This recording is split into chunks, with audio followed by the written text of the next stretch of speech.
Big pass வீட்டில் வசித்துக் கொண்டிருக்கும் அரோரா சின்க்ளேயர் அவங்க வந்து ஒரு வழக்கு போடுறாங்க, 3 வழக்கு போடுறாங்க. முதல் வழக்கு பார்வதி மேலங்க. என்ன காரணம் அப்படின்னா, இவங்க வந்து நாமினேட் ஆகணும் அப்படின்னு மற்றவங்கள இன்ஃப்ளூயன்ஸ் பண்ணுறாங்க. இவங்க நாமினேஷன் வரலன்னா அவங்க ரொம்ப அப்செட் ஆகிடுறாங்க. அப்போ ஏன் நான் இந்த வீட்டை விட்டு போகணுங்கிறது அவங்களுடைய எண்ணமா? இதை நான் தெரிஞ்சுக்கணும். அதுக்காக ஒரு வழக்கை போடுறாங்க. அதற்கு அடுத்ததான வழக்கு வந்து கமருதீன் மேலே.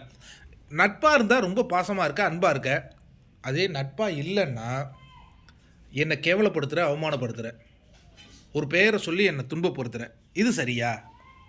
3வது வழக்கு யார் மேலேனா, விக்கல் விக்ரம் அண்டு கானா வினோத் மேலே. இவங்க மேலே என்ன வழக்கு அப்படின்னு பார்த்தீங்கன்னா, என்ன வழக்கு?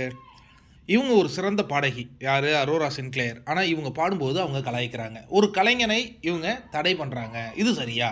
இப்படிங்கிற ஒரு 3 வழக்குகளை எடுத்து வைக்கிறாங்க. இன்றைக்கி எந்த வழக்கு ப்ரோமோவாக வரப்போகுது? ரொம்ப இன்ட்ரெஸ்டிங்காக காத்துக்கிட்டு இருக்கேன். நீங்களும் காத்துக்கிட்டு இருக்கீங்களா?